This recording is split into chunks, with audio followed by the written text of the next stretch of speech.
For over 2,000 years, the miracles attributed to Jesus of Nazareth have sparked intense debate between believers and skeptics, between faith and reason, between the natural and the supernatural. Today, we're diving deep into the most extraordinary claims in human history, examining them through the lens of historical evidence, scientific analysis, and theological interpretation. What makes these accounts so compelling isn't just their religious significance, but their historical persistence. Multiple independent sources, hostile witnesses, and archaeological evidence all point to something extraordinary happening in first-century Palestine. Whether you approach these stories as a believer, skeptic, or curious observer, the questions they raise about the nature of reality itself are absolutely fascinating. Let's begin with perhaps the most scientifically challenging miracle, the resurrection of Jesus. The Journal of the American Medical Association published a comprehensive study on crucifixion, confirming that victims die from a combination of asphyxiation, cardiac arrest, and hypovolemic shock. There is no natural recovery from Roman crucifixion. The process was designed to be absolutely final. Yet the historical evidence for something extraordinary happening after Jesus' death is remarkably strong. The Gospels record that over 500 people claimed to see Jesus alive after his crucifixion. Paul's first letter to the Corinthians, written within 25 years of the events, lists specific witnesses by name, people who were still alive and could be questioned when Paul wrote these words. From a medical perspective, the transformation of the disciples presents its own puzzle. These were men who had fled in terror when Jesus was arrested, hiding behind locked doors in fear for their lives. Yet within weeks, they were boldly proclaiming his resurrection throughout Jerusalem, the very city where he had been publicly executed. 11 of the 12 disciples eventually died as martyrs rather than recant their testimony. Psychologically, this dramatic transformation demands explanation. The empty tomb adds another layer of complexity. Both Christian and hostile sources acknowledge that Jesus' body disappeared from a heavily guarded, sealed tomb. The Jewish authorities never produced the body to refute the resurrection claims, despite having every incentive to do so. Matthew's Gospel even records that they spread an alternative explanation, that the disciples stole the body, implicitly acknowledging that the tomb was indeed empty. Modern forensic pathologists have analyzed the Shroud of Turin, believed by many to be Jesus' burial cloth. While carbon dating has produced controversial results, the image formation remains scientifically unexplained. The cloth bears the photographic negative of a crucified man, with anatomically precise bloodstains and wound patterns that match gospel descriptions. No known medieval technology could have created such an image. Moving to the feeding miracles, we encounter events that directly challenge the law of conservation of mass, one of the most fundamental principles in physics. The feeding of the 5,000 appears in all 4 Gospels, making it one of the most attested events in the New Testament. Mark's account provides specific details: 5 barley loaves and 2 fish, organized groups of 50 and 100 people, 12 baskets of leftovers collected afterward. Mathematically, the logistics are staggering. Feeding 5,000 men plus women and children, likely 8,000 to 10,000 people total, with a child's lunch defies every known law of physics. Matter cannot be created from nothing in our understanding of the universe, yet multiple eyewitness accounts insist this is exactly what happened. Some scholars have proposed naturalistic explanations. Perhaps Jesus' example of sharing inspired others to share their hidden food.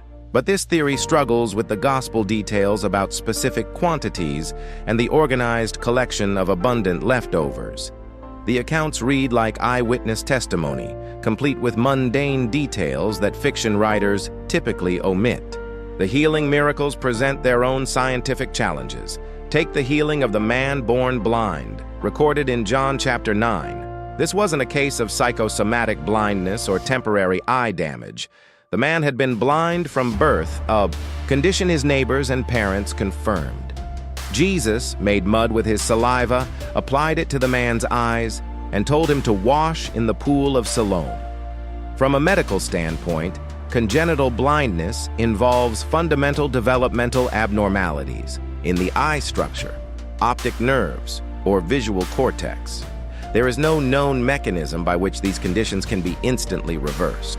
Yet the Gospel account describes not just restored sight, but perfect vision that allowed the man to recognize faces and navigate independently. The religious authorities, determined to debunk the miracle, interrogated the man, his parents, and multiple witnesses. Their investigation only confirmed that a genuine healing had occurred. The man's own testimony is particularly compelling. Whether he is a sinner or not, I don't know.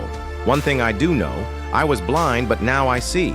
Archaeological discoveries have added credibility to these accounts. The pool of Siloam, mentioned in the healing story, was discovered in 2004 exactly where the Gospel of John placed it.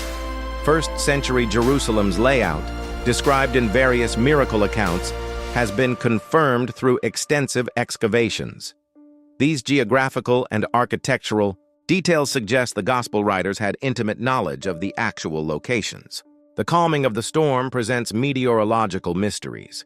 The Sea of Galilee is known for sudden, violent storms caused by cool air rushing down from the surrounding mountains.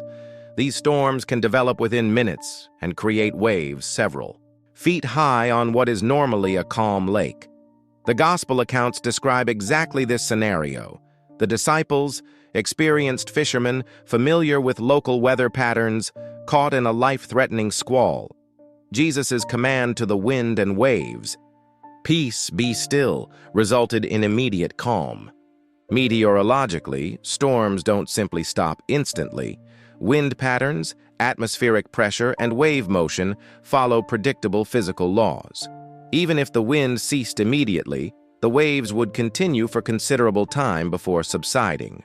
Yet the Gospels describe immediate, total calm, both wind and waves stopping simultaneously. The walking on water miracle challenges our understanding of surface tension, buoyancy, and density. Water cannot support the weight of a human body under normal physical conditions. Various natural explanations have been proposed: hidden sandbar, ice formation, or mass hallucination, but none adequately account for the detailed Gospel descriptions. Peter's brief walk on water adds another dimension to the account. The Gospel describes him successfully walking until fear caused him to sink, suggesting that faith somehow affected his interaction with physical laws. This correlation between mental state and physical reality echoes findings in quantum physics, where observation affects outcomes at the subatomic level. The healing of paralysis cases recorded in the Gospels present neurological puzzles. The paralytic lowered through the roof, the man at the pool of Bethesda, the centurion's servant. These accounts describe instant restoration of movement to limbs that had been non-functional for years or decades. Medically, paralysis involves complex damage to nerve pathways, muscle atrophy, and often spinal cord injuries that cannot heal spontaneously. Yet the Gospel accounts describe not just restored movement, but complete functionality. The paralytic carried his own stretcher, demonstrating full strength and coordination. There was no period of physical therapy or gradual recovery. The healing was immediate and total. The raising of the dead presents the ultimate challenge to medical science.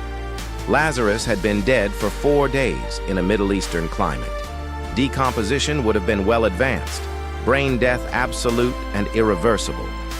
Yet Jesus' command brought him back to life, not as a resuscitated corpse, but as a living person who continued his normal life for years afterward. The account includes telling details that suggest authentic eyewitness testimony. Martha's concern about the smell, the specific mention of 4 days, the gradual unwrapping of the grave clothes, these mundane details argue against legendary embellishment. The miracle's public nature in Bethesda, just 2 miles from Jerusalem, meant it could be easily investigated by authorities. Modern resuscitation medicine has pushed the boundaries of clinical death, but always within strict time limits and under controlled conditions. The longest confirmed recovery from clinical death is measured in hours, not days, and typically involves hypothermic conditions that slow cellular decay. Lazarus's resurrection occurred under circumstances that make natural explanation virtually impossible. The darkness during the crucifixion presents astronomical puzzles that have intrigued scientists for centuries. The Gospels record that from noon until 3 p.m., darkness covered the land during Jesus' crucifixion. This darkness was noted not only by Christian sources, but also by secular historians, including Thales and Phlegon of Tralles.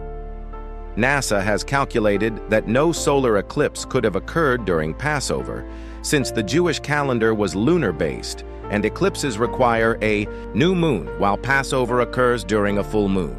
Even if an eclipse were possible, total solar eclipses last a maximum of 7 minutes and cover relatively small geographical areas. 3 hours of darkness across the entire region defies astronomical explanation. Some have suggested unusual weather patterns, volcanic ash, or dust storms. But these explanations struggle with the precise timing, beginning at noon, lasting exactly 3 hours, and ending at the moment of Jesus' death. The correlation between this cosmic phenomenon and the crucifixion suggests something beyond natural meteorological events. From a theological perspective, these miracles serve specific purposes in the gospel narratives. They're not random displays of power, but carefully chosen demonstrations of Jesus' identity and mission. The healing miracles restore human wholeness, reflecting God's intention for creation. The nature miracles demonstrate authority over the physical world, supporting claims of divinity. The resurrection validates Jesus' teachings and promises about eternal life. Each miracle also carries symbolic meaning. The feeding of the 5,000 prefigures the Eucharist and God's provision for spiritual hunger. The healing of blindness represents spiritual enlightenment. The calming of storms symbolizes peace in chaos. Walking on water demonstrates mastery over humanity's fears. These layers of meaning suggest the miracles functioned as both historical events and theological parables. The cumulative impact of these accounts has shaped Western civilization for 2 millennia. Art, literature, music, philosophy, ethics, law, and science have all been profoundly influenced by these stories. Even skeptics acknowledge their transformative power in human culture. The question remains, how do we account for accounts that seem to transcend the natural order? Modern quantum physics has revealed a universe far stranger than our everyday experience suggests. Subatomic particles exist in multiple states simultaneously. Quantum entanglement allows instant communication across vast distances, and the observer effect shows that consciousness somehow influences physical reality. While these phenomena don't prove miracles occur, they do suggest that our understanding of natural law remains incomplete. Perhaps the most honest conclusion is that the miracle accounts resist easy categorization. They cannot be dismissed as pure mythology. The historical evidence is too strong, the eyewitness testimony too detailed, the cultural impact too profound. Yet they cannot be fully explained through natural mechanisms our current scientific understanding recognizes. These stories continue to challenge our assumptions about the nature of reality, the relationship between mind and matter, the possibility of divine intervention in natural processes. Whether approached through faith or skepticism, they raise fundamental questions about consciousness, causation, and the ultimate nature of existence. What remains clear is that something extraordinary happened in first-century Palestine. Events so remarkable that they transformed a small group of discouraged followers into a movement that has influenced billions of lives across 20 centuries. The precise nature of these events may remain mysterious, but their impact on human history is undeniable. The miracles of Jesus stand at the intersection of faith and reason, history and mystery, the natural and supernatural. They invite us to consider possibilities beyond our current understanding, to remain open to realities that transcend our immediate experience, and to wrestle with questions that have captivated human imagination for 2,000 years. In an age of scientific materialism, these ancient accounts continue to whisper that perhaps the universe is more mysterious, more meaningful, and more open to transcendence than we often assume. Whether that whisper represents delusion or revelation remains one of the most profound questions each person must answer for themselves.